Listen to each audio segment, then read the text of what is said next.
قرآن مجید کے بعض صورتوں کے فضائل۔ قرآن جو کہ اللہ رب العزت کی طرف سے نازل کردہ کتاب ہے، اور ہم تمام لوگ اس پر جو ایمان لاتے ہیں کہ یہ کتاب اللہ کی جانب سے نازل ہوئی، اور ایمان کا یہ تقاضا بھی ہے کہ ہم اس پر ایمان لاتے ہیں، اس کے بعد اس کی تلاوت کرتے ہیں، اس کو پڑھتے ہیں، ایمان لانے کے بعد اس کو سمجھتے ہیں، ٹھیک ہے، اور اس کی باتوں پر عمل کرتے ہیں، اس کو دوسروں تک پہنچاتے ہیں۔ تو بہرحال اس کی کچھ حقوق بھی ہم پر عائد ہوتے ہیں۔ لیکن قرآن کے تعلق سے یاد رکھیے، بہت ساری بار یہ بات دیکھی گئی ہے کہ لوگ قرآن کے تعلق سے، اس کے فضائل کے تعلق سے بہت ساری باتیں کہتے ہیں، لیکن بہت ساری مرتبہ وہ باتیں قرآن کے فضائل، فوائد، فائدوں، بینیفٹس کے تعلق سے بولتے ہیں جو سنت سے ثابت ہی نہیں۔ مطلب قرآن کے اگر فضائل، اس کے فائدے اٹھانا ہے، یا تو قرآن بتائے کہ اس کے کیسے فائدے اٹھائے جائیں گے، یا تو سنت نبوی میں، مطلب نبی اکرم صلی اللہ علیہ وسلم حدیث میں بیان کریں کہ قرآن کے یہ فضائل ہیں۔ لیکن آج ہم دیکھتے ہیں ہمارے پاس قرآن کے تعلق سے اتنی لا علمی ہے، اس پر ایمان لانے کے بعد جو اس کے حقوق ہیں کہ اس کو پڑھا جائے، اس کو سمجھا جائے، اس پہ عمل کیا جائے، اس کو دوسروں تک پہنچایا جائے، یہ تمام چیزوں سے ہماری زندگی اللہ رحم کرے خالی نظر آتی ہے۔ مطلب ایمان لانے کی جہاں تک بات ہے، بلیف کی جہاں تک بات ہے، تو ہم دعویٰ کرتے ہیں قرآن پہ ہم ایمان لائیں، لیکن باقی حقوق ترک کر دیتے ہیں۔ اسی طرح قرآن کے فضائل بھی ہے، ظاہر سی بات ہے، یہ کتاب بہت سارے جو ہے فائدے اپنے ساتھ لاتی ہے۔ اس کی تلاوت کے کئی فائدے ہیں، اتنے سارے کہ جو بتائے گئے وہ بھی ہوتے ہیں، جو نہیں بتائے گئے وہ بھی ہمیں انشاءاللہ ملتے ہیں، کچھ دنیا میں ملیں گے، کچھ آخرت میں ملیں گے۔ لیکن قرآن کے تعلق سے کچھ فضائل گھڑ دیے گئے ہیں، لوگوں نے بنا دیے، لوگوں نے بتا دیے، عجیب و غریب فضائل مختلف صورتوں کے تعلق سے۔ اور ایسے بھی کچھ فضائل ہیں جو ثابت ہی نہیں، چلیے کچھ ثابت ہے اور اس کو بڑھا دیا لوگوں نے۔ مطلب ایک چیز ثابت ہے کہ قرآن کی یہ سورت کی یہ فضائل ہے، اب لوگ بڑا چڑھا کر بتا رہے ہیں، تو یہ تو سمجھ میں آ رہا ہے کہ کچھ تو ہے، لیکن اس میں لوگوں نے اضافہ کر دیا، ایڈ کر دیا۔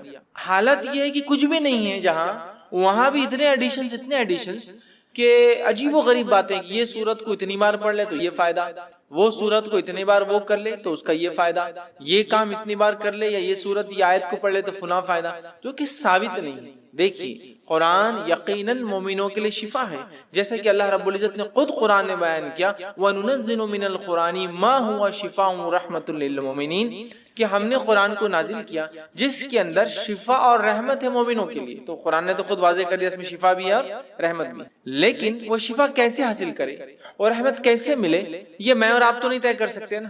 یہ تو جس نے نازل کیا، جس کا کلام ہے اللہ، وہ بتائے، یا جس پر نازل ہوا محمد رسول اللہ صلی اللہ علیہ وسلم، وہ بتائے۔ لیکن ہمارے پاس اتنے فضائل مختلف صورتوں کے ہم نے خود ایجاد کر لی۔ اچھا، یہ عجیب و غریب بات ہے، جس کے فضائل ثابت ہے وہ غائب ہے، جس کے ثابت نہیں ہے وہ ایسے دھڑلے سے چالو، اسی کو انتہا نہیں۔ اب کوئی یہ سوال کر سکتا ہے، بھائی قرآن تو ہے نا، قرآنی آیت تو ہے نا، قرآن کی سورہ ہے نا، تو کیا ہوا پڑھ لیے تو، کیا ہوا گنتی طے کر لیے تو، کیا ہوا فکس تعداد بنا لیے تو، کیا ہوا ایک دن فکس کر لیے تو؟ میرے بھائی، ایک دوا جب ڈاکٹر لکھتا ہے تو وہی بتاتا ہے کہ اس کا استعمال کیسے کیا جائے۔ میں دوا ہی تو ہے نا، ہے طریقہ بھی بتایا جائے۔ تو قرآن ہے، یقیناً شفا ہے، رحمت ہے، برکت ہے، مغفرت ہے، دنیا اور آخرتی کامیابی ہے، لیکن یہ کامیابی کے لیے، یہ شفا، یہ رحمت، یہ برکت، یہ مغفرت کے لیے مجھے اور آپ کو اس کتاب کو ویسے ہی فالو کرنا پڑے گا جیسے بتایا گیا۔ خاص طور سے فضائل کے معاملے میں مسلمان بڑے کمزور نظر آتے ہیں۔ معنی یہ، فضائل کے معاملے میں عمل سب سے زیادہ ہوتا ہے، کمزور کس معنی میں کہ گھڑ لیے گئے ہیں، خود ایجاد کر لیے ہیں، سیلف جو ہم نے بنا لیے ہے کہ بھائی یہ فائدہ ہے قرآن کا۔ فضائل مطلب فائدہ، تو اب یہ تو یا تو قرآن بتائے میرا یہ فائدہ، یہ تو حدیث۔ تو بہت ساری قرآنی صورتوں کو ہم لوگوں نے خود بنا لیا ہے کہ اس کے یہ فضائل ہیں، اس کے یہ فوائد ہیں، اس کے یہ بینیفٹس ہیں، اس کے یہ ثمرات ہیں۔ یاد رکھیے، کسی بھی چیز کے فضائل کے لیے یہ ضروری ہے کہ وہ ہمارے دین اور شریعت کا حصہ ہو، ہمیں بتائے گئے ہو۔ قرآن بھی اگر ہے اور اگر کسی مخصوص تعداد میں آپ وہ صورتوں کو پڑھتے ہیں تو یہ بھی ضروری ہے کہ وہ ہمیں بتایا گیا ہو کہ ان صورتوں کو ایسی مخصوص تعداد میں پڑھنا چاہیے۔ تو آج میں انشاءاللہ عزیز قرآن کی چند صورتوں، بعض صورتوں کو میں نے اس لیے کہا کہ ہر صورت کے فضائل بیان کرنا ممکن بھی نہیں ہے، میں کم و بیش وہ فضائل بیان کروں گا جو حدیث میں واضح آتے ہیں، کلیئر کہا گیا، صورتوں کے نام لے کر کہے گئے، جیسا کہ سارے قرآن کے فضائل ہیں، مطلب قرآن مجید کے پڑھنے کے فضائل، تو وہ تو کچھ بھی بڑھیا فضائل ہے، لیکن جہاں ہم بولتے ہیں مخصوص صورتوں کے تعلق سے، تو آج میں آپ کے سامنے قرآن مجید کے بعض صورتوں کے انشاءاللہ فضائل رکھوں گا، اور انشاءاللہ العزیز اللہ تعالیٰ نے موقع دیا تو میں قرآن مجید کی بعض صورتوں کے نہیں، بعض آیتوں کے اور بعض الفاظ کے فائدے بھی اور فضائل بھی انشاءاللہ کبھی آئندہ وقت رکھوں گا۔ تو آج صورتوں کے، چیپٹرز کے، سوروں کے فضائل دیکھیں گے، پھر کبھی موقع رہا تو اس کی خاص آیتوں کے اور خاص الفاظ کے جو حدیث میں آتے ہیں وہ فضائل بھی کبھی ہم دیکھیں گے،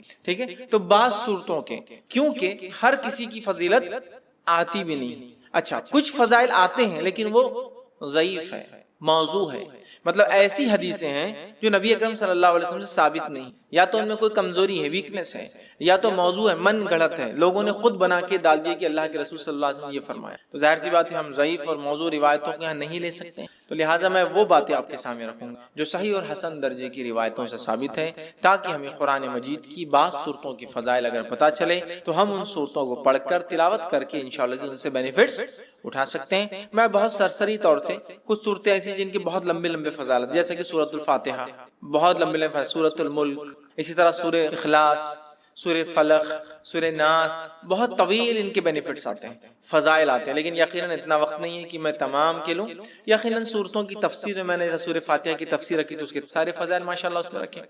آج میں مختصر چنندہ اہم فضائل کو، اگر ایک صورت ہے جیسے سورۃ الکہف، کئی فضائل آتے ہیں، تو ظاہر سی بات ہے پورے نہیں رکھوں گا، ان میں سے کچھ، تاکہ ہم زیادہ سے زیادہ صورتوں کے آج فضائل دیکھنے کی کوشش کریں کہ ان صورتوں کے کیا فضائل آتے ہیں، خود قرآن نے کیا بیان کی، اور کچھ فضائل جو احادیث میں آتے ہیں انشاءاللہ وہ میں آپ کے سامنے رکھنے کی کوشش کروں گا۔ آئیے سب سے پہلے ہم دیکھتے ہیں سورۃ الفاتحہ، ترتیب میں جائیں گے انشاءاللہ، لیکن ترتیب میں جب ایک حدیث میں کئی صورتوں کے فضائل اگر آئیں گے تو میں پھر اس کو وہیں رکھ دوں گا، وہ صورت کو ہم بعد میں نہیں دیکھیں گے، ٹھیک؟ ورنہ کوشش کریں گے کہ ہم سیکوینشلی جائیں سورۃ الفاتحہ سے۔ تو سب سے پہلی سورت قرآن کی سورۃ الفاتحہ ہے، اور سورہ فاتحہ کی یاد رکھیے بہت بہت بہت فضیلت ہے، اتنی فضیلت ہے کہ جس کی کوئی انتہا نہیں۔ اس سورت کے نام ہی ہمیں بتا دیں گے کہ اس کی فضیلت کتنی ہے، ٹھیک ہے؟ اس سورت کے ناموں سے ایک نام ہے ام القرآن، قرآن کی ماں، ایک نام ہے سبع مثانی، 7 بار بار پڑھی جانے والی آیت ہے، ایک نام ہے قرآن عظیم، مطلب خود سورہ فاتحہ کو بڑا قرآن کہا گیا ہے، اس کا ایک نام ہے سورہ الحمد، اسی طرح سورۃ الشکر، سورہ الدعاء، سورہ الشافیہ، سورہ الکافیہ، سورہ کنز، شفا والی، کافی ہو جانے والی، خزانہ، ٹھیک ہے، دعا، تعریف، الحمد، کئی نام اس کے آتے ہیں، ان کے نام ہی خود بتاتے ہیں اس سورت کے کتنے سارے فضائل۔ اور فاتحہ اس لیے کہا جاتا ہے کہ اس سے قرآن شروع ہوتا ہے، فاتحہ افتتاح سے لفظ آتا ہے، اس کا مطلب فتح مطلب کھلنا، اوپننگ، تو چونکہ قرآن اس سے کھلتا ہے اسی لیے اس کو سورہ فاتحہ کہا جاتا ہے، قرآن اس سے شروع ہوتا ہے۔ آئیے اس کی فضائل میں سے ایک فضیلت جو آتی ہے وہ یہ ہے، جامع ترمذی کی روایت ہے جو حضرت ابی بن کعب رضی اللہ عنہ فرماتے اور کہتے ہیں رسول اللہ صلی اللہ علیہ وسلم فرمایا کہ اس ذات کی قسم جس کے ہاتھ میں میری جان ہے، سورۃ الفاتحہ جیسی سورت نہ تو توریت میں نازل کی گئی، نہ تو انجیل میں نازل کی گئی، نہ زبور میں نازل کی گئی، یہ 7 آیتیں ہیں جو بار بار پڑھی جاتی ہے، یہی قرآن عظیم ہے اور جو مجھے دیا گیا ہے۔ تو یہاں دیکھیے سورۃ الفاتحہ کی فضیلت میں جو آپ بیان کریں، ایک ایسی سورت ہے جو اس سے پہلے نہ توریت میں نازل ہوئی، نہ زبور میں نازل ہوئی، نہ انجیل میں نازل ہوئی، ٹھیک ہے، اور یہی سبع مثانی ہے، مطلب قرآن نے کہا نا وَلَقَدْ آتَيْنَاكَ سَبْعًا مِّنَ الْمَثَانِي وَالْقُرْآنِ الْعَظِيمِ، اے نبی ہم نے آپ کو 7 بار بار پڑھی جانے والی آیتیں، سبعًا مِّنَ الْمَثَانِي وَالْقُرْآنِ الْعَظِيمِ، اور ایک بڑا قرآن دیا۔ جب پوچھا گیا یہ 7 بار بار پڑھی جانے والی آیتیں اور قرآن عظیم کیا ہے تو کہا سورہ فاتحہ، سورہ فاتحہ قرآن کہا گیا، قرآن عظیم بڑا قرآن کہا گیا، اسے کتنے فضائل، تو کہا نہ اس سے پہلے یہ توریت میں نازل ہوئی، نہ زبور میں، نہ انجیل، کتنی بڑی فضیلت ہے، اور امت محمدیہ کو ہی صرف یہ سورت دی گئی ہے، اس سے پہلے نہیں دی گئی تھی۔ کتنے فضائل ہیں سورت کے، اس سے میں سمجھتا ہوں ہم اندازہ لگا سکتے ہیں۔ اسی طرح جو ہے تمام جسمانی جو ہے عوارض کے لیے سورہ فاتحہ پڑھ کر دم کرنا شفا کا باعث ہے، تمام جسمانی کوئی تکلیف انسان کو ہو سورۃ الفاتحہ کو پڑھ کر دم کیا جا سکتا ہے۔ اس کے تعلق سے بخاری کی روایت ہے، ابو سعید خدری رضی اللہ عنہ فرماتے ہیں اور کہتے ہیں کہ ہم لوگ جو ہے سفر میں تھے اور ایک جگہ جو ہے پڑاؤ ڈالا تو ایک لڑکی آئی اور کہنے لگی اس قبیلے کے سرداروں کو بچھو نے جو ہے کاٹ لیا ہے، کیا آپ میں سے کوئی ہے جو اس کو جھاڑ پھونک کرے گا، بچھو کے زہر کو اتارے گا؟ پڑھنے سے، رقیہ کرنے سے، کسی چیز کو دم کرنے سے بچھو کا زہر کیسے اترتا ہے؟ کوئی آدمی سوچ سکتا نا، اور حدیث میں آتا ہے کہ بچھو کا زہر سورہ فاتحہ سے اتارا گیا. ٹھیک ہے، بہرحال میں حدیث رکھتا ہوں پھر اس کی تفصیلات سمجھاتا ہوں. تو کوئی ہے جو اس کا علاج کر دے، کوئی دم پھونک کرنے والا ہے. ایک آدمی جو ہے اس کے ساتھ جو ہے چل دیا، مطلب صحابہ میں سے ایک آدمی ان کے ساتھ جو چل دیا، حالانکہ اس نے کبھی نہیں اس کے بارے میں سنا تھا کہ یہ دم کرتا ہے. ٹھیک ہے، جب دم کرنے والا پلٹ کر واپس آیا تو اس سے پوچھا گیا کہ تم دم کرنا جانتے بھی ہو؟ دم سمجھتے ہیں؟ پڑھ کر ایسا پھونکنا کہ تھوڑا تھوک اڑے دم. تو کیا تم جانتے بھی ہو دم کیا ہوتا ہے؟ تم نے کر کے آیا یا یوں ہی کہہ دیا کہ مجھے دم آتا ہے ویسے چلے گئے اٹھ کر؟ ٹھیک ہے، اس نے کہا نہیں، میں نے تو بس سورہ فاتحہ پڑھی اور پھونک مار دی. ٹھیک، سورہ فاتحہ پڑھی اور پھونک مار دی اور اس کو شفا ہو گئی. اب آپ کوئی سوچ سکتا آدمی کہ بچھو نے کاٹا، زہر ہے، اور آپ پھونکنے کی بات کر رہے ہیں. ٹھیک، تو آج جدید سائنس اس طرف بڑھ چکی ہے کہ لیکوڈز کے اندر خود کی سمجھنے کی صلاحیتیں ہوتی ہیں. معلوم، پانی کے تعلق سے ایک سٹڈی آئی ہے کہ پانی پہ جب کچھ کلمات پڑھے جاتے ہیں تو پانی اپنے مالیکولز کو ریسٹرکچر کرتا ہے. معلوم، مطلب اس کو جب کچھ پڑھا جاتا ہے، جیسے ایک آدمی بسم اللہ کہہ کر پڑھے گا تو پانی اپنے آپ کو ریسٹرکچر کرے گا. معلوم، وہ آپ کے انسٹرکشنز کو سمجھ سکتا ہے. اب یہ الگ بات ہے کہ ابھی یہ اب ایک سائنٹیفک، ابھی اس کے لیے فیکٹس ایک لمبا وقت ہے، بٹ ابھی ہم کو پتا چل رہا ہے جو سائنس آج کی بتا سکتی ہے، لکوڈز جو ہوتے ہیں ان میں اپنی انڈرسٹینڈنگ ہوتی ہے اور وہ ریسٹرکچر کر سکتے، ریڈیزائن کر سکتے اپنے آپ کو، سامنے والا کیا پڑھ رہا ہے. اگر اسی بات کو ہم ذہن میں رکھیں، جو آج ایک ابتدا ہے اس فیلڈ کی، ہو سکتا ہے آگے بہت ساری باتیں ہمارے سامنے آئے، یہ ابتدا ہے، تو ہمیں پتا چلتا ہے زہر بھی قسم کا لکوڈ ہے جو اندر جا رہا ہے. جب اللہ کا کلام پڑھ کے انسٹرکشنز مل رہے ہیں تو وہ ایکٹ کرتا ہے، ریئیکٹ کرتا ہے، ریسٹرکچر کر سکتا ہے اپنے آپ. جو زہر ہے وہ شفا میں بھی تبدیل ہو سکتا ہے. واللہ عالم، یہ تو ابھی ابتدا ہے. آگے آگے دیکھیے جو ہے سائنس دنیا کیا کیا ثابت کرتی ہے جو اسلام نے پہلے ہی بتا دیا ہے نا. آج بہت ساری تھراپی جس میں صرف پھونکا جاتا ہے اور سہلایا جاتا ہے. دیکھا آپ نے، مساج خالی پھونکتے ہیں اور ایسا ایسا یوں کرتے ہیں، ملتے ہیں. صرف مساج نہیں، صرف یوں ملیں گے، سر پہ ہاتھ پھیریں گے، باڈی پہ ہاتھ پھیریں گے اور بولتے ہیں اس سے علاج ہے. جرمنی میں ایک سائنٹسٹ ہے، وہ پاگلوں کا یا لوگوں کا علاج کرتا ہے جن کو مرگی وغیرہ کی بیماری، ایپیلیپسی وغیرہ ہوتی ہے، اور وہ ان کو، حالانکہ نان مسلم ہے، کرسچن ہے، تجوید کے ساتھ قرآن پڑھاتا ہے اور اس کی تجزیے کے مطابق، اس کے ایکسپیریمنٹس کے مطابق وہ کہتا ہے اللہ لفظ کو جو تجوید کے ساتھ پراپرلی برابر ادا کیا جائے، ایسا آدمی پاگل نہیں ہوتا ہے. وہ مسلمان نہیں ہے، لیکن اس کی تھراپی کہتی ہے کہ یہ لفظ کو صحیح بولنے سے مینٹلی آدمی اچھا رہتا ہے. سبحان اللہ. ٹھیک ہے، تو بہرحال تو زہر کا اتارا ہے، اس لیے میں نے کہا کہ جسمانی بیماریوں کا اس کے اندر علاج ہے. اسی طرح سورۃ الفاتحہ کی فضیلت یہ ہے، جادو، جن، مرگی یا کسی پر سایہ یا کسی چیز کا اثر ہو، بیماری اگر کسی انسان کو ہو اور صبح اور شام جو ہے 3 مرتبہ سورہ فاتحہ پڑھ کر دم کی جائے تو اس کو شفا مل جاتی ہے. جادو، کوئی اثر، آصف جس کو کہتے ہیں، ٹھیک ہے، مرگی، ایپیلیپسی، اس جیسی کوئی بھی بیماری ہو انسان کو، اگر سورۃ الفاتحہ صبح اور شام 3 مرتبہ پڑھ کے دم کی جائے تو اس کو فائدہ ہوتا ہے. جس کے تعلق سے ابو داؤد کی روایت ہے، ایک لمبا واقعہ ہے. خارجہ بن سلت رضی اللہ عنہ کا جو اس کے راوی، وہ کہتے ہیں کہ ان کے چچا نے روایت کیا کہ وہ ایک سفر میں تھے اور وہ ایک جگہ سے گزرے جہاں ایک آدمی کو لایا گیا جو زنجیروں میں جکڑا ہوا تھا، مطلب اس کو باندھا ہوا تھا رسیوں وغیرہ میں. لوگوں نے کہا یہ پاگل ہے اور تم محمد صلی اللہ علیہ وسلم کے ساتھی ہو اور تم محمد صلی اللہ علیہ وسلم کے ساتھ رہے ہو، کچھ ایسا پڑھو کہ اس انسان کو شفا ہو جائے. صحابہ اس کو صبح اور شام 3 مرتبہ سورہ فاتحہ پڑھتے اور اس پر دم کرتے، تھک لگا تھوکتے کرتے، اور وہ کہتے تھوڑے دن یہ کیا اور اس کے بعد وہ آدمی ایسا فریش ہو گیا جیسے کہ غلام تھا، آزاد کر دیا گیا، ایک دم اچھا ہو گیا، شفا یاب ہو گیا. ٹھیک ہے، اور جو ہے روایت بہرحال لمبی اور بھی بہت ساری باتیں اس میں. ہم کو جو فضائل لینا تھا وہ یہ تھے کہ اس کے پڑھنے سے ذہنی بیماری، پاگل پن، مرگی، جن، سایہ، جو بھی بہرحال بولتے لوگ، نظر بد، سب کا علاج الحمدللہ اس صورت کے اندر ہے. ٹھیک ہے، آئیے دوسرے سورۃ البقرہ. سورۃ البقرہ کی کیا فضیلت ہے، اس کے تعلق سے میں سمجھتا ہوں بہت زیادہ بتانے کی ضرورت نہیں. یہ بڑی مشہور اور معروف سورت ہے، قرآن کی سب سے بڑی سورت ہے.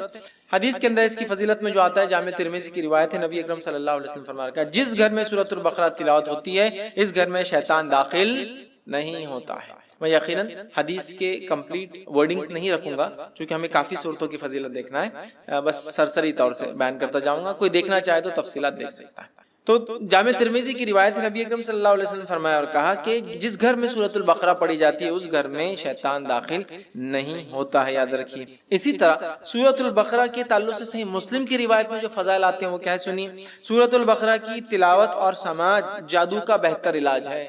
تلاوت اور سننا جادو کا علاج ہے۔ دوسرا، کوئی جادوگر سورۃ البقرہ پہ غالب نہیں آ سکتا۔ تیسرا فائدہ اسے پتہ چلا ہے اس کی تلاوت کرنے سے گھر میں خیر و برکت آتی ہے۔ چوتھی فضیلت معلوم ہوتی ہے اس کی تلاوت ترک کرنے سے گھر کی خیر و برکت سے انسان محروم ہو جاتا ہے، ٹھیک ہے۔ پانچواں فائدہ آتا ہے قیامت کے روز سورہ بقرہ اپنے پڑھنے والوں کے لیے مغفرت کے لیے جھگڑا کرے گا۔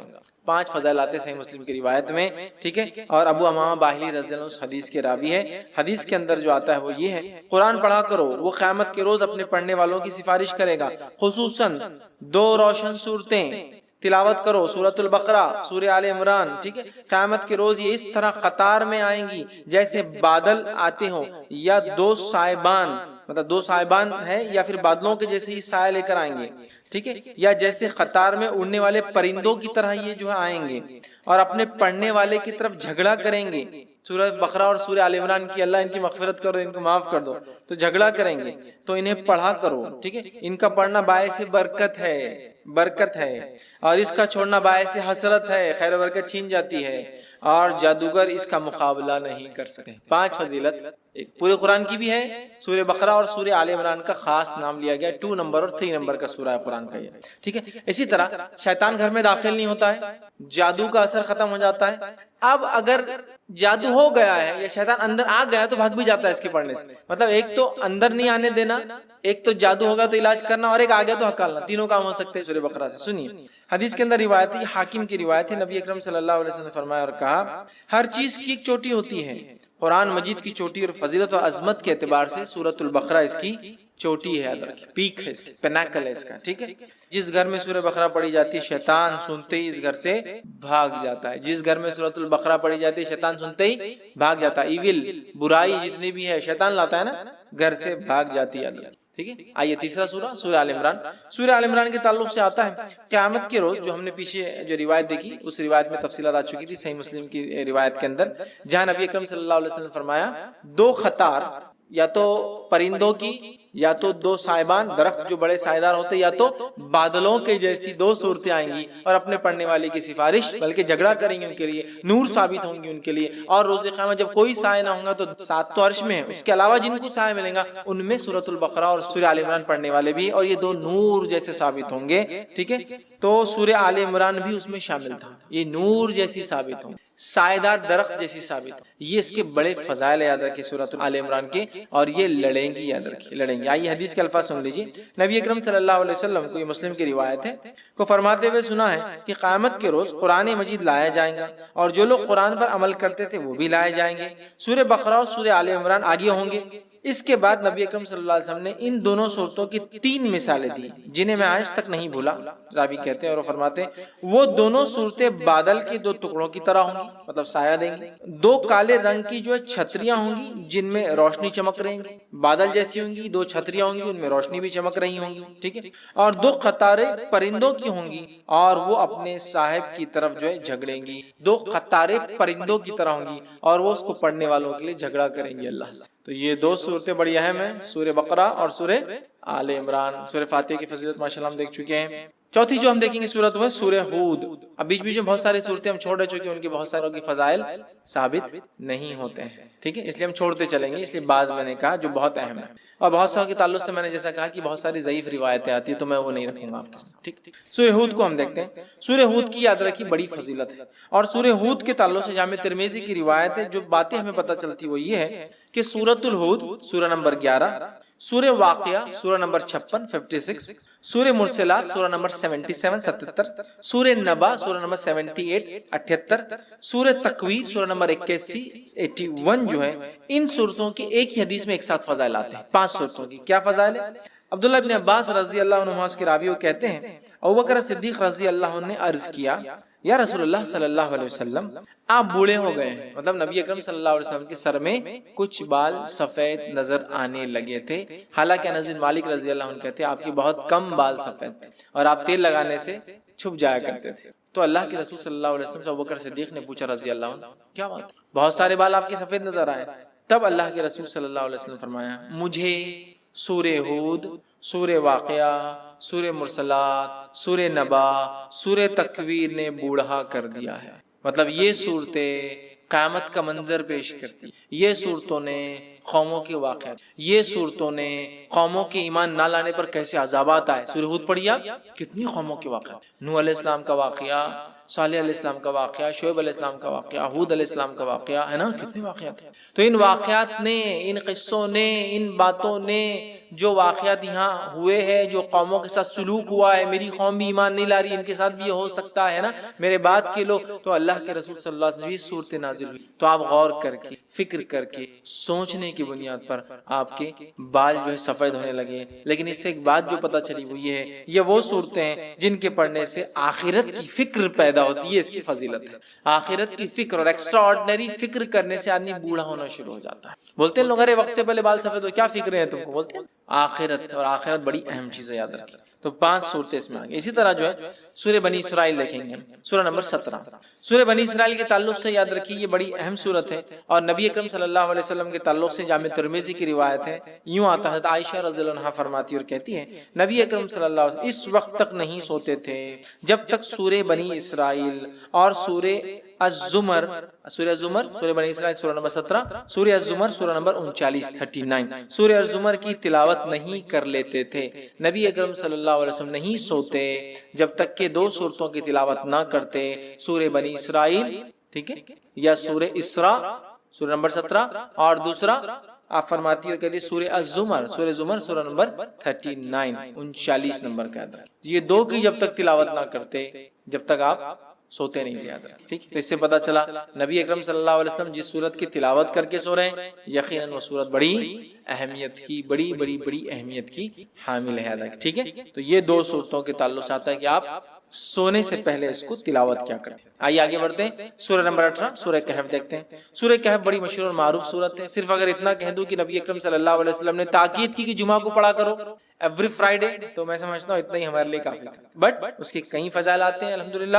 سورہ نمبر 18 سورہ کہف کی جو فضیلت آتی ہے وہ یہ ہے، جو شخص اس کی ابتدائی 10 آیتوں کو حفظ کر لے گا اور تلاوت کرے گا، دجال کے فتنے سے محفوظ رہے گا، دجال کے فتنے سے محفوظ رہے گا۔ اور سورۃ الکہف کی ابتدا میں نوجوانوں کا واقعہ آتا ہے جو اپنے وقت کے بادشاہ کی فتنے سے محفوظ رہے، جس نے اپنے آپ کو معبود، رب، گاڈ ڈکلیئر کر، پورا واقعہ نا، اصحاب کہف، the people of the cave، غار والے لوگ ہے نا، پورا واقعہ، اسی سے لفظ سورت کا نام بھی کہف ہے۔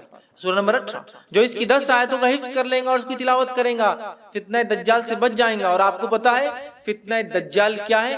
فتنہ دجال وہ فتنہ ہے جس کے تعلق سے حدیث میں آتا ہے کہ آدم علیہ الصلوۃ والسلام اور نوح علیہ الصلوۃ والسلام نے اپنی قوم کو اس سے ڈرایا، حالانکہ ان کے زمانے میں آنے والا نہیں تھا، آخری نبی کے آئے تک نہیں آنے والا تھا، ہے نا، اور آخری نبی کے دور میں بھی نہیں آنے والا تھا، ان کے امتیوں میں آنے والا تھا، اور وہ بھی ہر امتی پہ نہیں آنے والا تھا، جو زمانے کے آخر وقت میں رہیں گے، جو ایمان کے اعتبار سے بڑے کمزور ہوں گے، تو ان میں جو مضبوط ہوں گے وہ بچ جائیں گے، صرف ٹیسٹ ہوگا ایک طرح سے، امتحان۔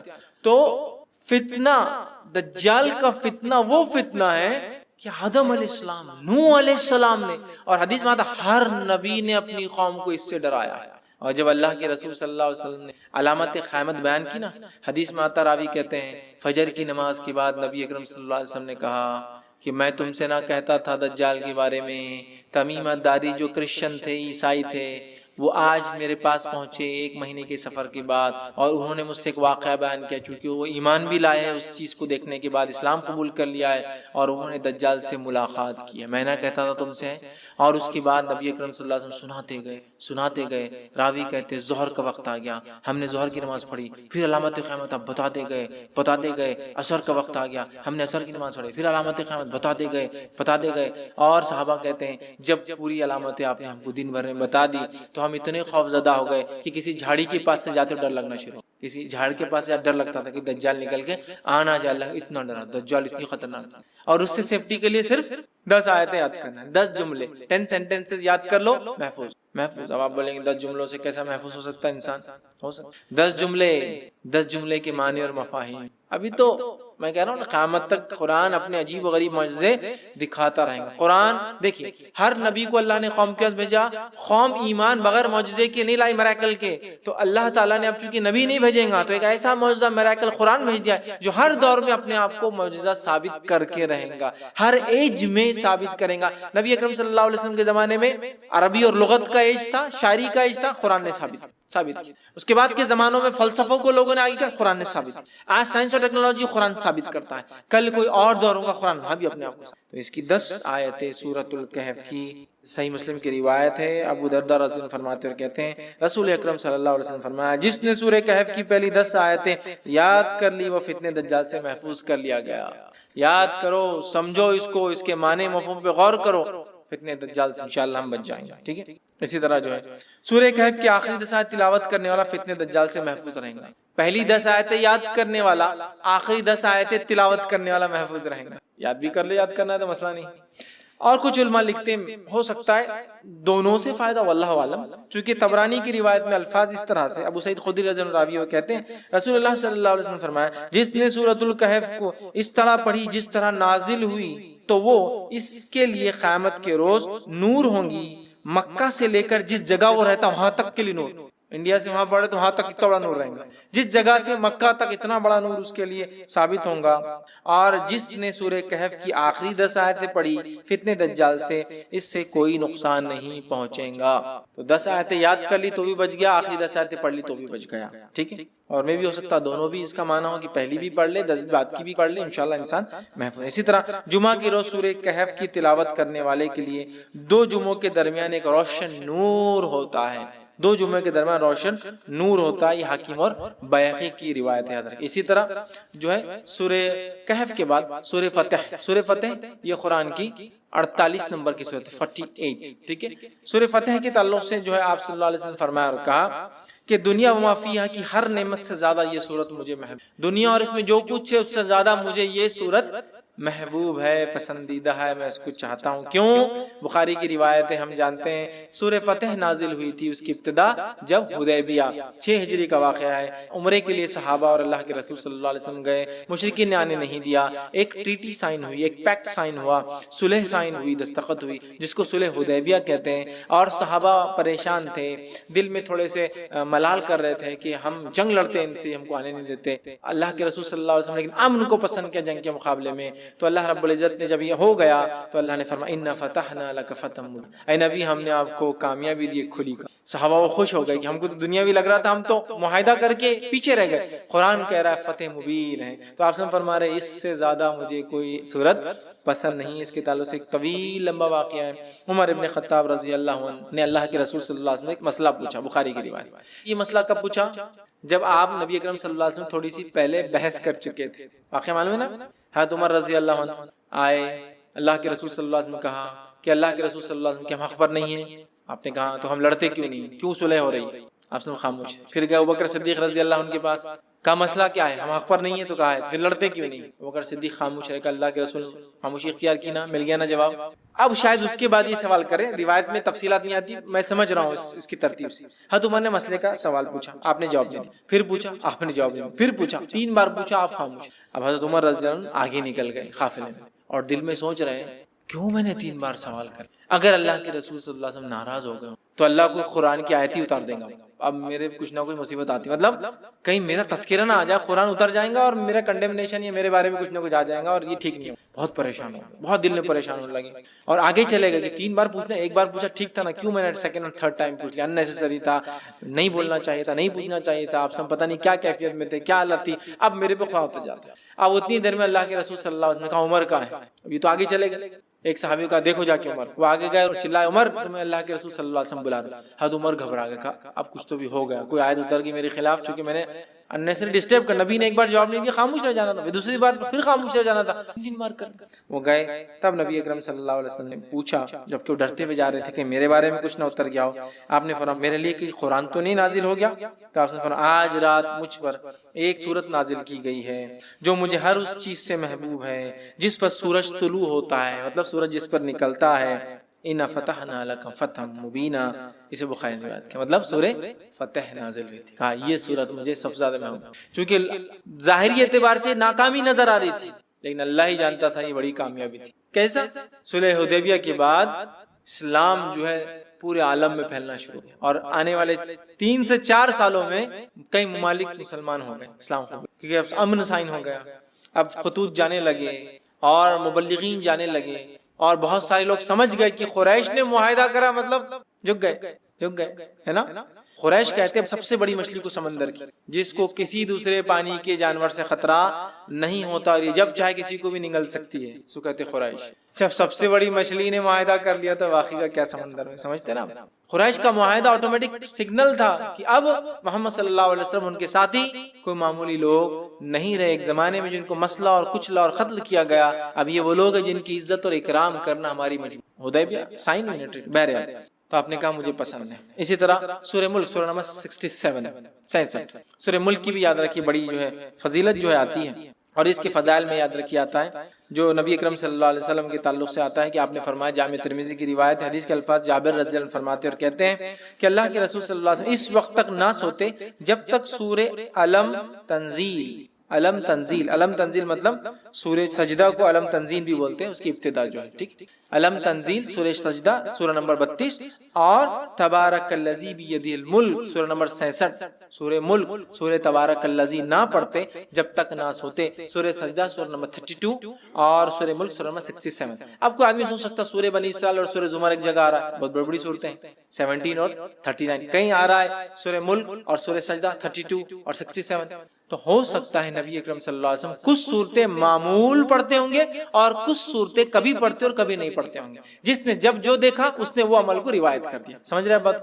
کچھ صورتیں آپ معمول پڑھتے ہوں گے، کنٹینیوسلی پڑھتے ہوں گے، اور کچھ صورتیں آپ کبھی پڑھتے ہوں گے اور کبھی نہیں، مطلب ایک سیٹ آف صورتیں آج، ایک سیٹ آف صورتیں کل، آپ اور ہم بھی کر سکتے ہیں۔ کبھی سورہ بنی اسرائیل اور سورہ زمر پڑھ کے سو گئے، کبھی سورہ ملک اور سورہ سجدہ پڑھ کے سو گئے، ہے نا؟ اور آپ سے کچھ صورتیں مسلسل مکمل اور ہمیشہ، سورہ اخلاص، سورہ فلق، سورہ ناس، چھوٹی چھوٹی ہمیشہ۔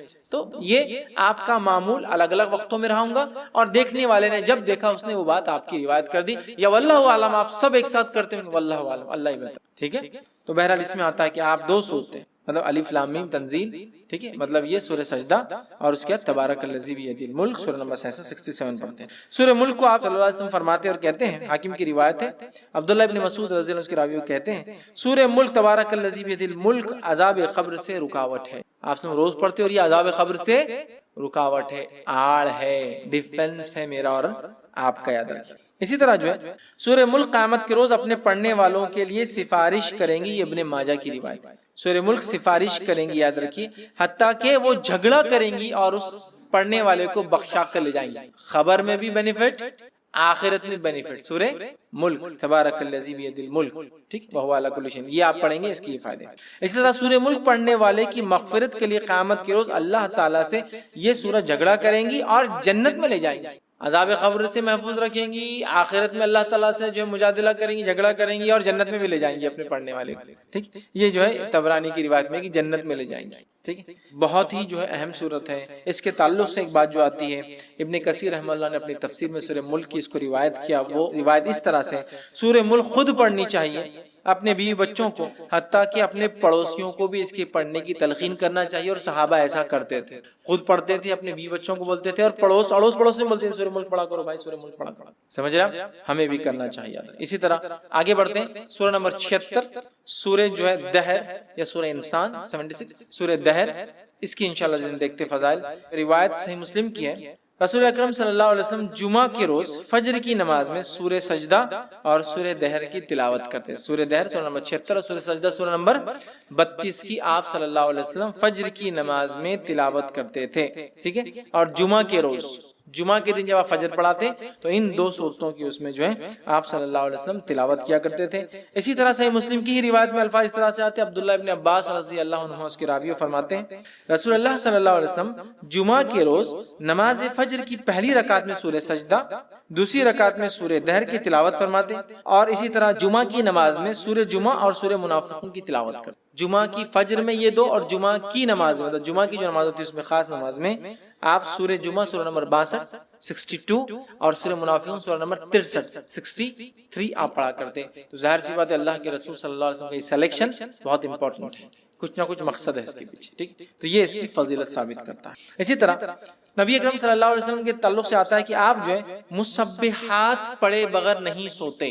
مسبحات کس کو کہتے ہیں؟ مسبحات یہ 7 قرآن کی صورتیں ہیں جن کی ابتدا اللہ کی حمد و ثنا یا تسبیح سے شروع ہوتی ہے۔ جیسے فار ایگزامپل مثال کے طور پہ سورہ نمبر 17 سورہ بنی اسرائیل، سبحان الذی اسری بعبدہ، سبحان، مسبحات، وہ صورتیں جن کی فرسٹ آیت میں اللہ کی حمد اور ثنا اور تسبیح ہے. سمجھ رہا؟ مسبحات اس کو کہتے ہیں. ٹھیک ہے، سبح اسم ربک الاعلی، سورہ اعلیٰ کی پہلی آیت مسبحات کہتے ہیں. تو ایسی 7 صورتیں ہیں جو اللہ کی حمد و ثنا سے ان کی پہلی آیت شروع ہوتی ہے، اس کو کہتے ہیں مسبحات. تو ایک روایت میں آتا ہے جامع ترمذی کی، نبی اکرم صلی اللہ علیہ وسلم، جس کے راوی جو ہے ارباز بن ساریہ رضی اللہ عنہ کہتے ہیں، نبی اکرم صلی اللہ علیہ وسلم سونے سے پہلے مسبحات کی تلاوت فرمایا کرتے تھے اور ارشاد فرماتے تھے، ان میں ایک آیت ایسی ہے جو 1000 آیت سے بہتر ہے. ایک آیت کون سی ہے؟ مخفی، چھپا ہوا ہے، ہڈن. یہ قرآن کے چھپے ہوئے خزانوں میں سے خزانہ ہے. جیسے حروف مقطعات ہے نا، چھپے ہوئے خزانے ہیں قرآن کی، چھپی ہوئی چیز ہے، ویسا ہے. ایک ہے کوئی جو 1000 کے برابر ہے. مسبحات میں کون کون سے آتا ہے؟ وہ صورتیں جن کی ابتدا اللہ کی حمد و ثنا سے شروع ہوتی ہے، ایسی 7 ہیں. اور اللہ کی حمد و ثنا پہ ختم ہونے والی صورتیں بھی 7 ہیں، اسٹارٹنگ والی 7 ہیں اور اینڈنگ والی بھی 7 ہے. اسی طرح اللہ کی حمد و ثنا کرنے والی سوروں کی شروعات 7 ہے. اللہ کی حمد و ثنا کی نفی جو لوگ کرتے ہیں، مطلب اس کے خلاف، اس کے رد میں بھی جو صورتیں چالو ہوتی 7 ہے. ویسے جو 7 سٹارٹ ہوتی ہے، جو اللہ کی حمد و ثنا کے خلاف جو کام ہوتا ہے اس کے رد کرتے ہوتی کہ اللہ ایسا نہیں، اللہ ایسا نہیں، انہوں نے ایسا کر دیا. بہرحال تو مسبحات کون کون سی صورتیں؟ سورہ نمبر 17 سورہ بنی اسرائیل، سورہ نمبر 57 سورہ حدید 57. اب اس کی فضیلت بھی یہاں آگے دیکھیں، سورہ حدید 57، سورہ حشر سورہ نمبر 59، ٹھیک ہے 59.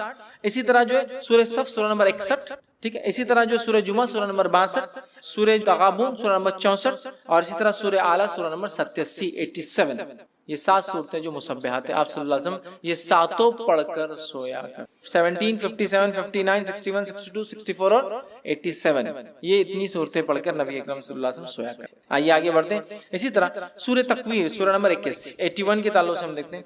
سورہ تکویر کے تعلق سے نبی اکرم صلی اللہ علیہ وسلم فرماتے ہیں، یہ جو ہے جامع ترمذی کی روایت آپ نے فرمایا، جو شخص اپنی آنکھوں سے قیامت کا منظر دیکھنا پسند کرتا ہے وہ سورہ تکویر، جو شخص اپنی آنکھوں سے قیامت کا منظر دیکھنا پسند کرتا ہے وہ سورہ تکویر سورہ نمبر 81 پڑھے، سورہ انفطار سورہ نمبر 82 پڑھے، اور سورہ انشقاق سورہ نمبر 84 یہ 3 صورتیں پڑھے.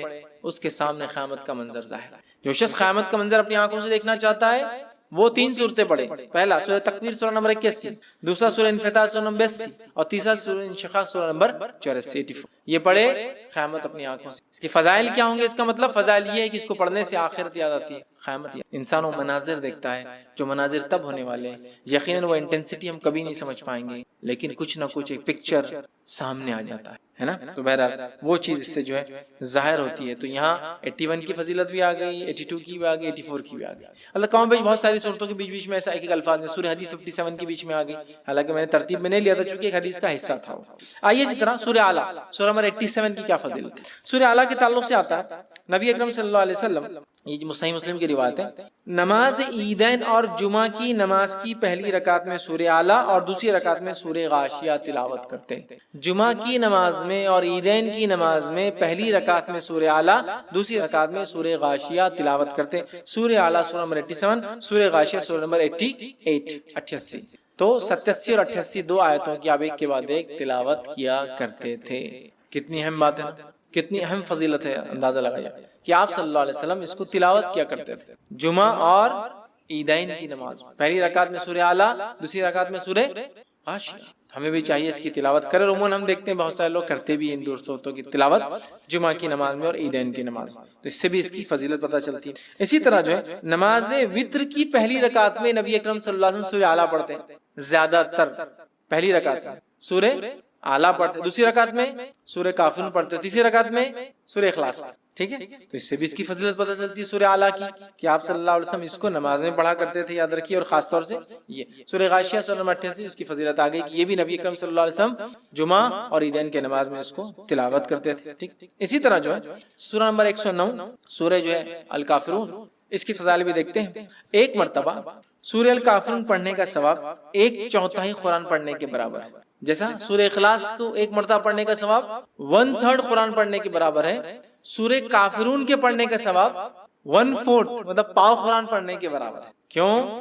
اس لیے کہ سورہ کافرون میں کفر کا رد ہے. کفر کا رد ہے. ہے نا. مطلب ہم جن چیزوں کی عبادت اللہ کے علاوہ دنیا میں ہوتی ہے سب کا انکار کرتے ہیں اور کہتے ہیں قل یا اہل الکافر لا اعبد ما تعبدون، میں اس چیز کی عبادت نہیں کرتا ہوں جس کی تم عبادت کرتے. سمجھ؟ تو ہم کیا کر رہے ہیں؟ ڈینائل کر رہے ہیں، انکار کر رہے ہیں ان تمام چیزوں کی جن کی عبادت اللہ کے ساتھ یا اللہ کے علاوہ ہوتی ہے دنیا میں. تو سورۃ الکافرون کی فضیلت ہے. حدیث کے الفاظ عبداللہ ابن عباس رضی اللہ عنہ اور حدیث کے راوی جامع ترمذی کی روایت نے فرمایا اور کہا کہ سورہ اخلاص 1/3 قرآن کے برابر 1/3 آف دا قرآن کے برابر ہے، اور سورہ کافرون 1/4 1/4 قرآن کے برابر ہے. یاد رکھیں. تو یہاں اس کی فضیلت آتی ہے. اسی طرح جو ایک فضیلت اس کی جو آتی ہے وہ یہ ہے کہ روایت کے اندر یہ الفاظ ہیں کہ نبی اکرم صلی اللہ علیہ وسلم کی خدمت میں جو ہے فروہ بن نوفل رضی اللہ عنہ حاضر ہوئے اور کہا اللہ کے رسول صلی اللہ علیہ وسلم مجھے کوئی ایسی چیز بتائیے جو میں سوتے وقت پڑھوں، سوتے وقت جو چیز میں پڑھوں. تو نبی اکرم صلی اللہ علیہ وسلم نے فرمایا قل یا اہل الکافرون پڑھو، یہ شرک سے بری کر دیتی. کیا کرو؟ تم قل یا ایھا الکافرون پڑھو سونے سے پہلے، یہ تم کو شرک سے بری کر. چونکہ آپ جو چیزیں ہیں جن کی عبادت اللہ کے ساتھ یا اللہ کے علاوہ ہوتی ہے ان کا انکار کرتے ہیں. تو گویا ایک آدمی سورہ کافرون پڑھ کے جب سوتا ہے شرک سے برات کر کے، نفرت کا اظہار کر کے کہ میں بری ہوں جن چیزوں کی عبادت تم اللہ کے علاوہ، جن چیزوں کو تم ایسوسیٹ کرتے ہو اللہ کے ساتھ، میں ان سے بری ہو کر سو. تو ایک صحابی کو آپ نے فرمایا رات میں سوتے وقت کیا پڑھنا چاہتے ہو؟ سورۃ الکافرون پڑھ کر تم سو. اسی طرح طبرانی کی روایت میں آتا ہے کہ علی رضی اللہ عنہ فرماتے ہیں کہ دوران نماز نبی اکرم صلی اللہ علیہ وسلم کو ایک بچھو نے کاٹ لیا. آپ نماز پڑھ رہے تھے اور طبرانی کی روایت میں آپ کو ایک بچھو نے کاٹ لیا. جب آپ صلی اللہ علیہ وسلم نماز سے فارغ ہوئے تو بچھو کو آپ نے مارا اور کہا اللہ کی لعنت ہو بچھوؤں پر، یہ نبی اور غیر نبی کس کو بھی نہیں چھوڑتے. اللہ کی لعنت ہو بچھو پر، یہ ایک ایسا جانور ہے موذی، یہ نبی اور غیر نبی کسی کو نہیں چھوڑتا ہے، سب کو ڈس لیتا ہے، اس میں تمیز ہی نہیں اس کے. پھر آپ صلی اللہ علیہ وسلم نے پانی اور نمک منگوایا، ٹھیک، اور دونوں کو ملا کر، پانی اور نمک کو ملا کر اس پہ ملا، زخم پر اس کو ملا، اور ساتھ میں سورہ کافرون اور معوذتین پڑھ کر دم کیا. سورہ کافرون سورہ نمبر 109 اور معوذتین سورہ نمبر 113 اور 114 پڑھ کر دم زخم پہ دم کیا، پڑھ کے پھونکا. نمک اور پانی، نمک اور پانی خصوصیت رکھتا ہے کہ زہر کے اثر کو کم کرے، زخم کو بھرے جو بچھو کاٹنے سے ہوا. اور پڑھنے سے یاد رکھیے جب سورہ کافرون اور سورہ فلق اور سورہ ناس پڑھ کے آپ نے دم کیا تو اثر کم ہو. ایک روایت میں آتا ہے کہ آپ نے سورہ اخلاص، سورہ فلق اور سورہ ناس پڑھی. ٹھیک ہے، تو اس میں ہم یہ کہہ سکتے چونکہ دونوں روایتیں صحیح ہیں تو ہو سکتا ہے ایک واقعے پہ آپ نے یہ پڑھا ہو یا ایک واقعے پہ آپ نے یہ پڑھا ہو، اللہ عالم جو بھی ہو. چونکہ ایک روایت میں اخلاص اور معوذتین اور ایک میں کافرون اور معوذتین کے الفاظ بہرحال آتے ہیں. ٹھیک، اسی طرح جو ہے جامع ترمذی کی روایت ہے بیت اللہ شریف کا طواف کرنے کے بعد 2 رکعت نماز سے پہلے نبی اکرم صلی اللہ علیہ وسلم پہلی رکعت میں سورہ کافرون اور دوسری میں سورہ اخلاص پڑھتے ہیں. طواف کر لیا آپ نے، پھر آپ مقام ابراہیم کے پاس جاتے ہیں جو 2 رکعت پڑھتے ہیں. تو نبی اکرم صلی اللہ علیہ وسلم کا طریقہ رہا سننا، ضروری نہیں کسی کو نہ یاد ہو تو کوئی مسئلہ نہیں. پہلی رکعت میں سورہ کافرون اور دوسری رکعت میں سورہ اخلاص آپ پڑھا کرتے تھے. ٹھیک ہے، تو اس سے بھی پتہ چلتا ہے اس کے میں. نسائی کی روایت ہے 3 وتر کی نماز میں نبی اکرم صلی اللہ علیہ وسلم پہلی رکعت میں سورہ اعلیٰ 87 سورہ نمبر، دوسری رکعت سورہ کافرون 109 109 اور تیسری رکعت سورہ اخلاص 112 نمبر کا سورہ پڑھا کرتے تھے وتر میں. 3 رکعت وتر جب آپ نماز پڑھتے تھے. آئیے آگے بڑھتے ہیں. سورہ نمبر 112 سورہ اخلاص کے فضائل. سورہ نمبر 112 سورہ اخلاص ہے اور میں سمجھتا ہوں اسے کتنے فضائل ہے اسی کوئی انتہا نہیں، اس لیے کہ اس سورت کا نام بتاتا ہے اخلاص. اخلاص کا معنی ہوتا ہے پیور، خالص، بغیر ملاوٹ کا. اخلاص نے کیا کیا؟ سورۃ الاخلاص نے رب اور رب کیا نہیں ہے اس کو فرق کر دیا، گاڈ کیا ہے اور کیا نہیں ہے اس کو ڈیفرینشیٹ کر دیا. اس لیے اخلاص صاف کر دیا، کلیئر کر دیا، پیور کر دیا، کسی بھی قسم کی ملاوٹ باقی نہ کی. رب کون ہے اور کیسا ہے. اخلاص، الاخلاص، سورۃ الاخلاص. خالص کا بولتے ہیں نا، خالص سونا، خالص دودھ ہے نا، مطلب پیور گولڈ، پیور ملک، خالص، ساری گندگیوں سے، برائی سے، کمزوریوں سے پاک، عیب سے پاک. سورۃ الاخلاص. سورۃ الاخلاص، سورہ اخلاص پڑھنے والوں سے اللہ تعالیٰ جو ہے محبت فرماتا ہے. سورہ اخلاص جو لوگ پڑھتے ہیں اللہ تعالیٰ ان سے محبت فرماتا ہے. مسلم کی روایت ہے، ماں عائشہ رضی اللہ عنہا فرماتی اور کہتی ہے کہ اللہ کے رسول صلی اللہ علیہ وسلم نے ایک شخص کی قیادت میں لشکر بھیجا، مطلب ایک شخص کی قیادت میں، لیڈرشپ میں ایک بٹالین، ایک لشکر جو آپ نے بھیجا. وہ صاحب جب نماز پڑھاتے تو اپنی قرأت میں سورہ اخلاص پر ختم کرتے، مطلب جب بھی نماز پڑھاتے جو ختم کرتے نماز تو اینڈنگ سورہ اخلاص، مطلب اگر ایک سورہ پڑھا تو دوسرا سورہ اخلاص آخر میں ہوتا ہی تھا، اینڈنگ سورہ اخلاص۔ آنے کے بعد لوگوں نے کہا اللہ کے رسول صلی اللہ علیہ وسلم، یہ صاحب کیا کرتے تھے، ہر نماز کے اینڈ میں سورہ اخلاص ایڈ رہتا تھا، ان کا ایڈیشن۔ تو ختم کرتے، جب لشکر واپس آیا تو لوگوں نے رسول اللہ صلی اللہ علیہ وسلم ذکر کیا، آپ صلی اللہ علیہ وسلم نے ارشاد فرمایا اس سے دریافت کرو ایسا کیوں کرتا تھا۔ لوگوں نے اسے دریافت کیا، جا کر پوچھا تم ایسا کیوں کرتے تھے، تو اس نے جواب دیا یہ سورہ رحمان کی صفت بیان کرتا ہے، یہ سورہ رحمان کے رب کے اوصاف کیریکٹرسٹکس بیان کرتا ہے۔ قل هو اللہ واحد، کہہ دو وہ اللہ ایک ہے، اللہ الصمد، اللہ بے نیاز، لم یلد ولم یولد، ٹھیک ہے، لم یلد ولم یولد، وہ کسی سے پیدا نہیں ہوا اور اس کے کوئی ماں باپ نہیں، مطلب نہ اس نے کسی کو پیدا کیا نہ وہ کسی سے پیدا ہوا، نہ وہ اس کے کوئی ماں باپ ہے نہ اس کو بیوی ہے نہ اس کے کوئی بچے ہیں، ولم یکن لہ کفوا احد، اور اس جیسا دوسرا کوئی نہیں۔ تو رب رحمان کی صفت یہ صورت بیان کرتی ہے۔ تو اس شخص نے کہا مجھے چونکہ اس میں رحمان کی صفتیں بیان ہوتی ہے اس لیے میں اس کو پڑھتا ہوں، لہٰذا میں اسے پڑھتا ہوں اور اس کو پسند بھی کرتا ہوں چونکہ اللہ کی صفتیں ہیں۔ یہ سن کر رسول اللہ صلی اللہ علیہ وسلم نے فرمایا اسے جا کر بتا دو کہ اللہ تعالیٰ بھی اس سے محبت کرتا ہے، کیونکہ وہ رحمان کی صفتوں کی وجہ سے سورہ اخلاص پڑھتا ہے، اللہ تعالیٰ بھی اس سے جو ہے محبت کرتا ہے، ٹھیک ہے۔ اسی طرح جو ہے ایک مرتبہ سورہ اخلاص پڑھنے کا ثواب 1/3 قرآن کے پڑھنے کے برابر ہے، 1/3 قرآن پڑھنے کے برابر ہے، یہ صحیح مسلم کی روایت ہے۔ 1/3 یاد رکھیے کتنی اہم بات ہے، اس لیے کہ اس میں توحید ہے، توحید بڑی اہم بات ہے۔ ہم مسلمانوں کو ضرورت ہے اس توحید کو سمجھے، جس توحید کے کلمے کو جس کو ہم کہیں گے، جس توحید کے سورت کو پڑھنے کا ثواب 1/3 قرآن کے برابر ہے، اس توحید کو سمجھے۔ ہم توحید کو کبھی نہیں سمجھتے، اللہ ہم پر رحم کرے، اور شرک میں ہماری زندگیاں گزری چلی، ٹھیک ہے، یہ بڑی خطرناک بات ہے، ہمیں توبہ کرنا چاہیے۔ تو سورہ اخلاص کی ضرور ہم تفسیر پڑھے یاد رکھیں، ٹھیک۔ اسی طرح سورہ اخلاص سے محبت اور اس کی کثرت سے تلاوت جنت میں جانے کا باعث ہے، اس سے محبت اور کثرت سے اس کی تلاوت جنت میں جانے کا باعث ہے۔ ابو ہریرہ رضی اللہ عنہ فرماتے ہیں رسول اکرم صلی اللہ علیہ وسلم کے ساتھ میں تھا، آپ صلی اللہ علیہ وسلم نے ایک آدمی کو قل واللہ احد پڑھتے ہوئے سنا تو آپ صلی اللہ علیہ وسلم نے فرمایا اس کے لیے واجب ہو گئی۔ میں نے عرض کیا کیا واجب ہو گئی؟ تو آپ صلی اللہ علیہ وسلم نے ارشاد فرمایا جنت۔ سورہ اخلاص پڑھا، آپ نے فرمایا اس کے لیے واجب ہو گئی۔ میں نے پوچھا کیا واجب ہو گئی اس کے لیے؟ تو کہا جنت۔ تو ابو کیا لگ رہا؟ صرف قل واللہ احد اللہ الصمد لم یلد ولم یولد ولم یکن لہ کفوا احد، جنت میرے واجب ہو گئی۔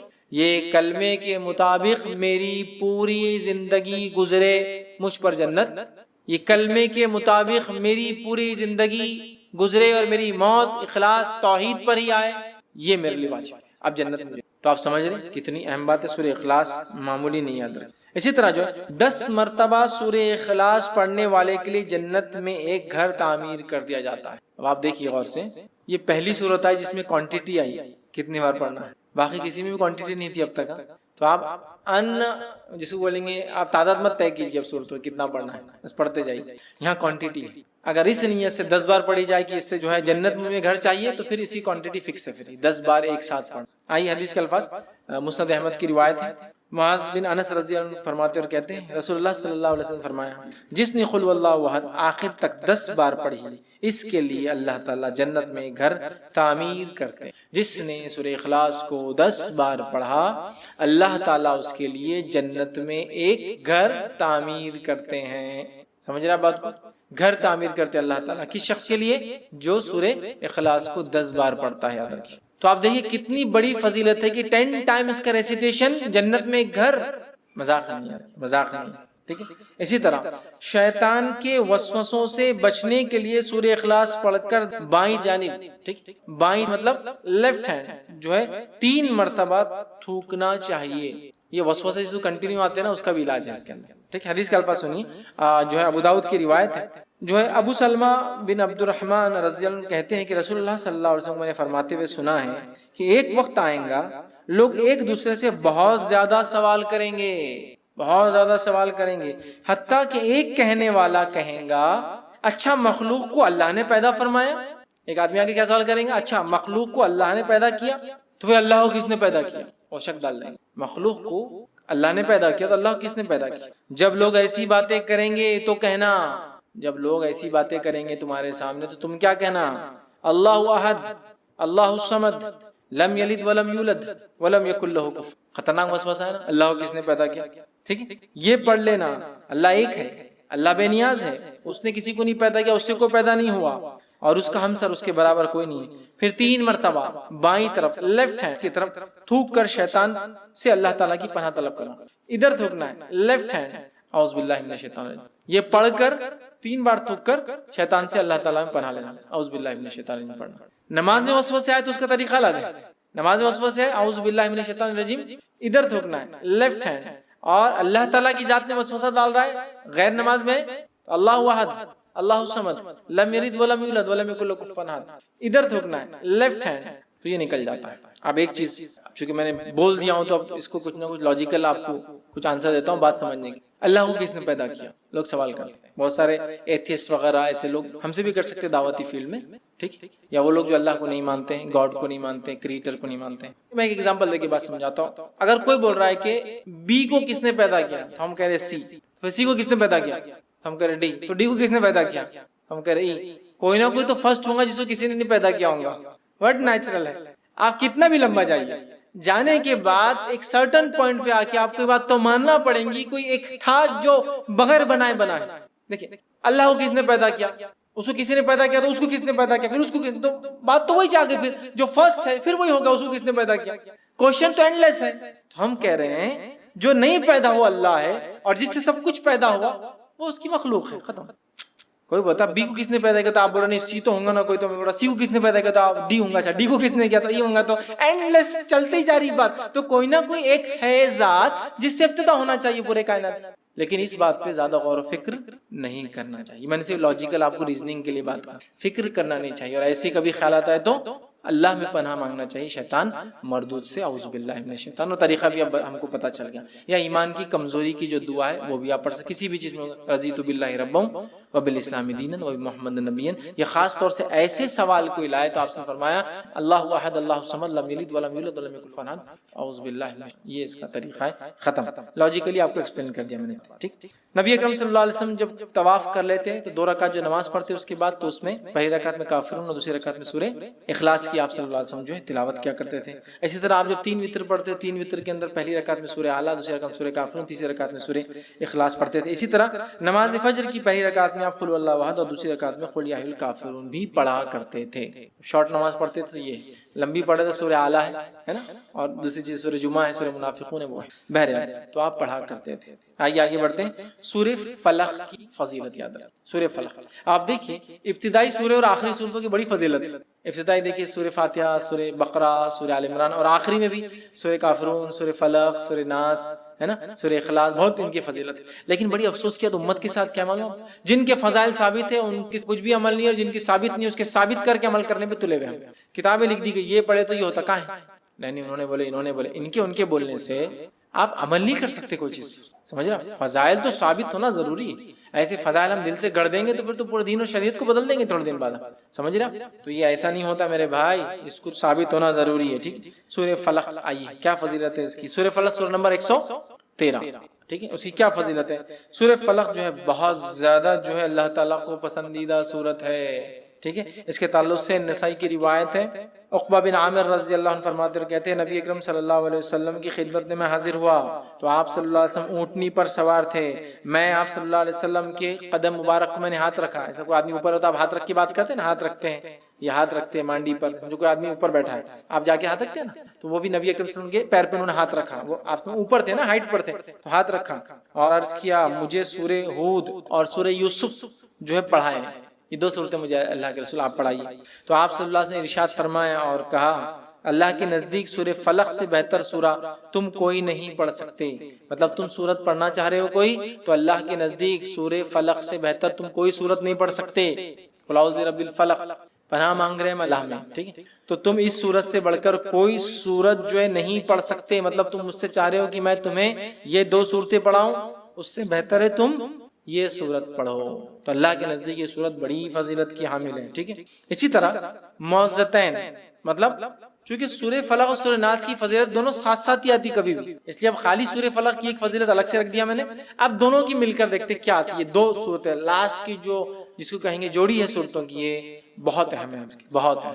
اتنی اہم ہے میں کہہ رہا ہوں نا جس کو انتہا نہیں. مطلب مصیبت, پریشانی, آندھی, طوفان, آفت, بارش, زلزلے, تکلیف, بیماری, کوئی مصیبت پریشانی آئے, کوئی ٹینشن ہو, سب کے لیے ایک ہی حل اور دوا سورہ فلق اور سورہ ناس. اب اگر ہمارے پاس سمجھ لیجیے کوئی آیا اور کہا بہت پریشان ہوں مولوی صاحب کیا کروں, سورہ فلق اور سورہ ناس. اچھا چلو دیکھ لیتے پڑھ کے, نہیں جمتا ہم کو ایسا. نہیں دیکھو اب بہت آپ پریشان ہیں نا, تو آپ کیا کرو, سب سے پہلے تو رات میں 12 بجے تک جاگو.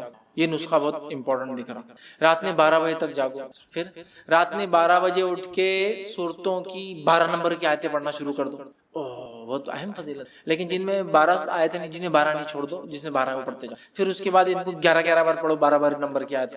بہت اہم دکھ رہا نہیں. اس کے بعد یہ کرو وہ کرو فلاں کرو فلاں, جاتے جاتے یتیم والے کے ڈبے میں پیسہ ڈالتے, جاتے جاتے جو میں تو کچھ نہیں لیتا, وہ اس کے لیے 11,000 ڈال دو, اس سے کام بن جائے گا, چل جاؤ. یہ بات اچھا لگا پڑھ کے 12 نمبر کی آیت, بہت سکون ہوا اور کام ہوتے ہوئے لگ رہا. 1 مہینہ ہو گیا, کام ہوا نہیں ہوا, لیکن لگ رہا ہوتے ہوئے, نہیں ہوگا کبھی زندگی. سورہ فلق سورہ ناس پڑھ لیجیے, آپ کو پریشانی مصیبت پریشانی تکلیف دکھ بیماری آپریشن, اچھا اتنا ہی کیا, مطلب جو ہے وہ ماننا نہیں ہے, جو نہیں ہے اس کو منوا کے عمل کر کے تکلیف اٹھا کے مشقت کر کے, تو وہ بات ہم کو سمجھ میں بہت جلدی ہے. آپ کو مصیبت ہے آپ فلاں کیجیے, آپ کو یہ ہے بھائی ہے آسان ہے, لیکن پھر اثر کیوں نہیں ہوتا ہم کو. ہم جتنا بول رہے ہیں آپ سورہ فاتحہ سورہ فلق روز پڑھ رہے ہیں, وہ ایمان, وہ بلیف, وہ یقین, وہ امید, وہ اس کے معنی اور مفہوم پہ غور کرنا, اور پھر وہ لو لگا کر وہ کرنا, اور یہ صورتوں کو پھر پڑھنا, پھر اللہ تعالیٰ سے مانگنا, اور یہ اعتماد کر لینا کہ اس کے علاوہ کچھ نہیں, یہی ذریعہ تھا جو میں نے اپنا لیا.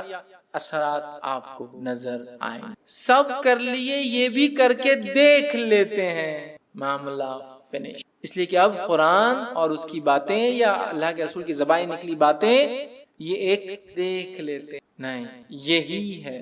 اثرات دیکھیں, اثرات دیکھیں. آئیے معوذتین, سورہ فلق سنت معوذتین کہتے ہیں. ٹھیک, اللہ تعالیٰ کی پناہ طلب کرنے کے لیے معوذتین سے بہتر کوئی سورہ نہیں ہے. معوذتین آفات آسمانی, آسمانی آفتیں کیا کیا ہو سکتی ہے, جو بھی آسمان سے آتی ہے.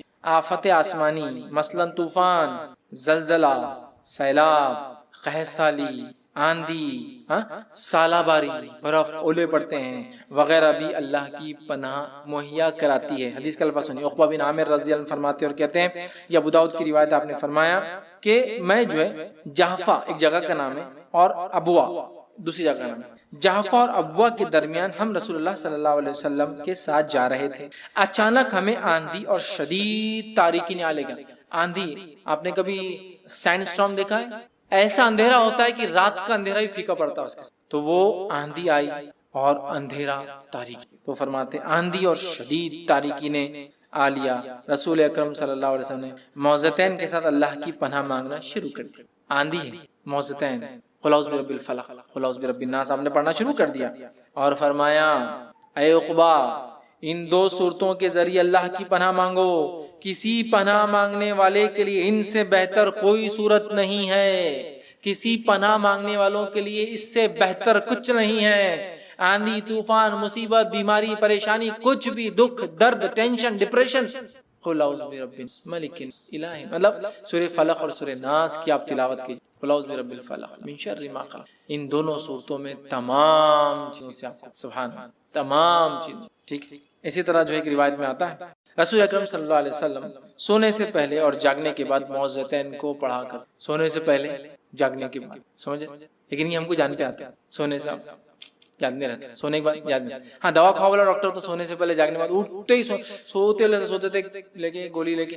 سورے اٹھتے ہی کہ ڈاکٹر نے بولا ایسے فائدہ ہے, ٹھیک ہے لینا چاہیے. اگر جسم کو کوئی دوا سے فائدہ ہے تو لیجیے. سوال یہ ہے روحانی غذا کب گین کریں گے, سونے سے پہلے پڑھتے اور اٹھتے ہی آپ پڑھتے. الفاظ سنیے ذرا. نسائی کی روایت ہے عقبہ بن عامر, اور معوذتین کی روایتیں جتنی ہیں تقریباً میں راوی عقبہ بن عامر رضی اللہ عنہ ہیں. مختلف دور میں انہوں نے روایت کیا, مختلف, کبھی وہاں وہ ابوا وہاں مقام پہ کر رہے ہیں بیچ میں, تو کبھی مسجد میں کر رہے ہیں, کبھی مسجد کے باہر, کبھی آپ گھر میں, انہوں نے کیا, لیکن اکثر روایتیں انہی سے.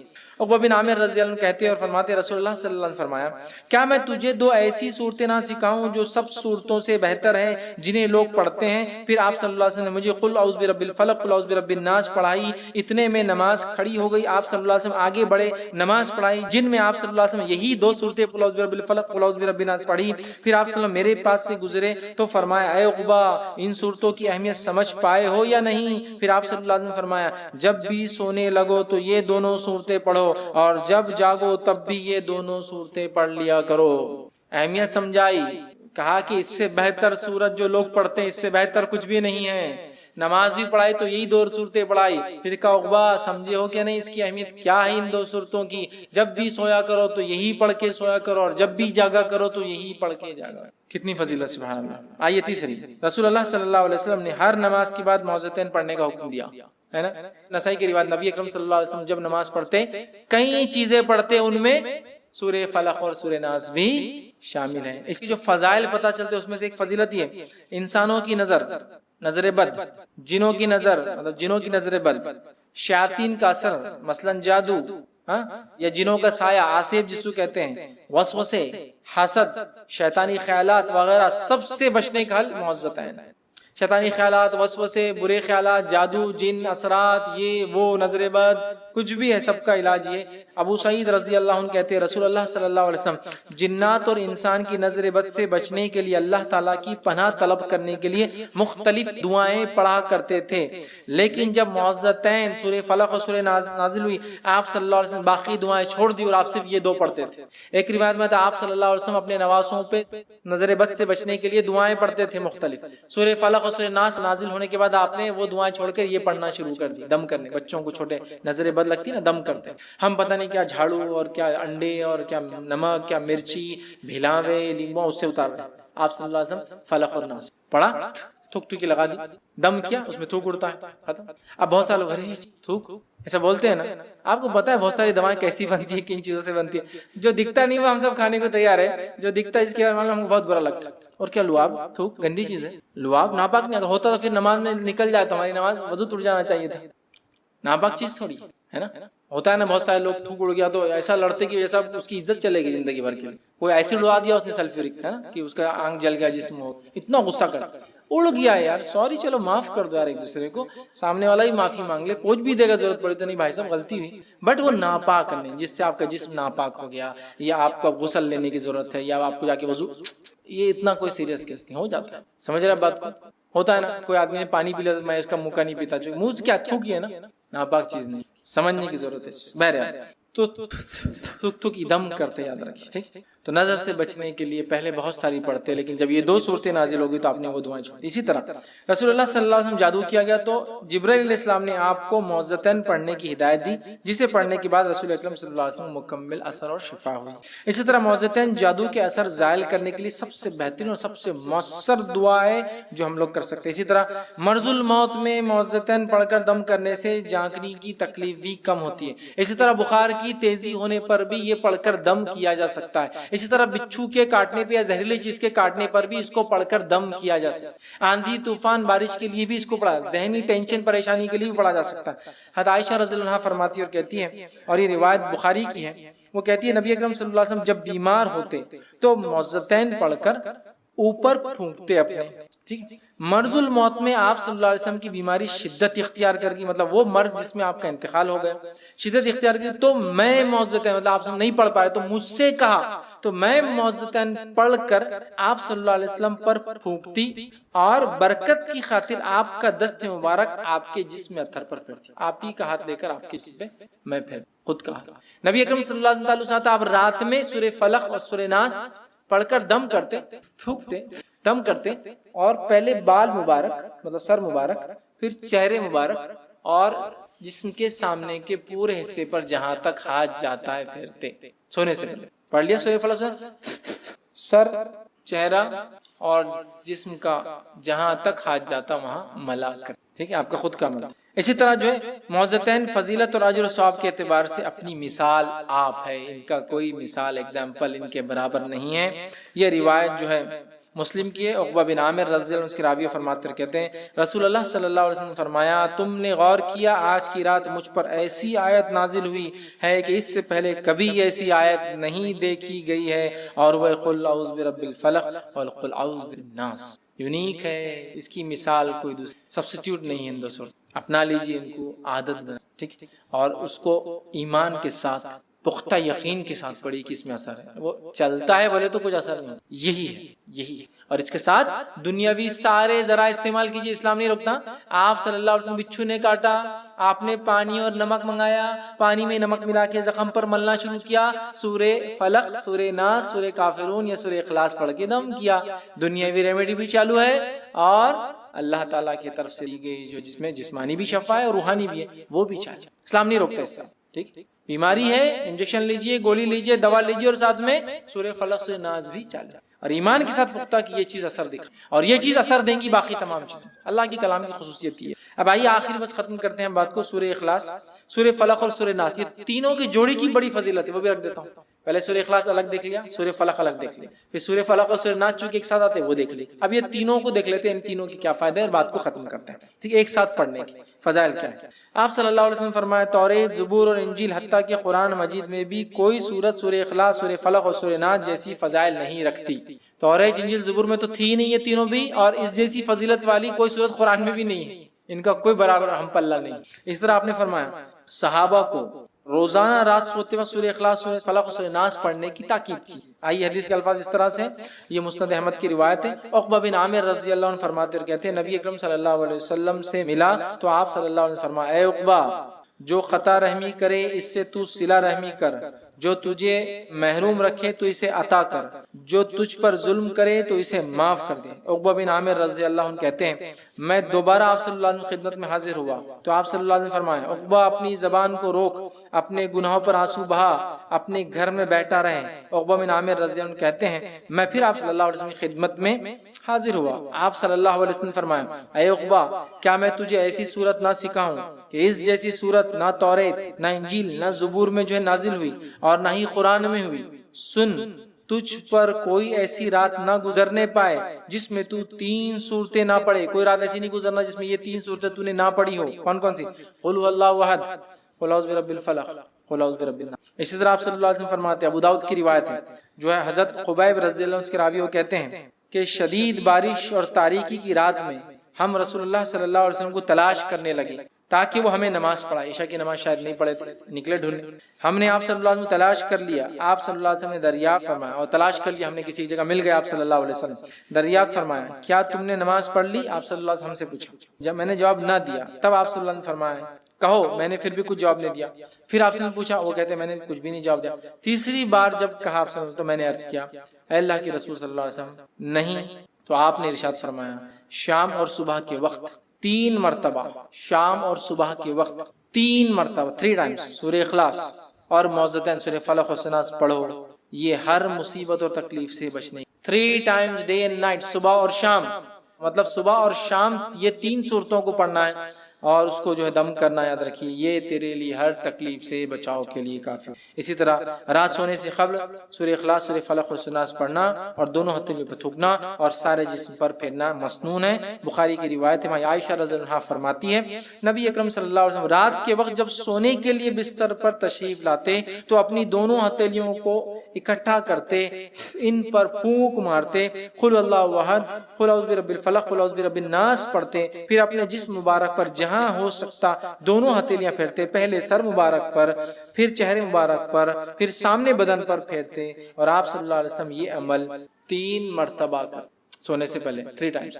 صبح اور شام 3 وقت کرنا ہے, سونے سے پہلے 3 وقت کرنا ہے, مطلب تھوک کر 3 بار جو ہے اس کو ملنا. آپ صلی اللہ علیہ وسلم یہ عمل 3 بار کرتے ہیں. ٹھیک ہے, اور تمام قسم کے شیطانی شر, فتنوں, وسوسے اور دیگر مصائب اور آلام سے اللہ کی پناہ طلب کرنے کے لیے سورہ اخلاص اور سورہ فلق اور سورہ ناس یہ بہترین صورتیں ہیں. اندر کی تو ان صورتوں کی بڑی فضیلت ہے. یہ وہ چند صورتیں تھیں جو قرآنی صورتیں جن کے فضائل اللہ کے رسول صلی اللہ علیہ وسلم سے, اور کچھ کے سورہ فاتحہ وغیرہ تو قرآن میں اس کے فضائل آتے ہیں. ٹھیک ہے, تو ہم نے دیکھی بہرحال فضائل کو لے کر ہم جو ہے, ہو سکتا کچھ صورتیں یقیناً مجھ سے چھوٹی ہوں, پوری میں نہیں لے پایا, لیکن جو بہتر تھی, جو مجھے ملی, جو آسانی سے مل گئی, میں نے وہ تمام رکھی. ان باتوں سے جو باتیں ہمیں سیکھنے کے لیے یہ ہے, جو ثابت شدہ فضائل ہے میرے بہنوں اور بھائیوں, اسی پہ عمل کریں. اننیسیسری کریٹ نہ کرے فضائل, اننیسیسری اپنے دل سے ایجاد نہ کرے, جیسا آج کل ہو رہا ہے. فضائل ہم خود بنا رہے ہیں, خود ایجاد کر رہے ہیں, خود عمل کر رہے ہیں, خود پھیلا رہے ہیں. اس معاملے میں بڑی احتیاط کریں. اللہ کی کتاب اللہ نے نازل کی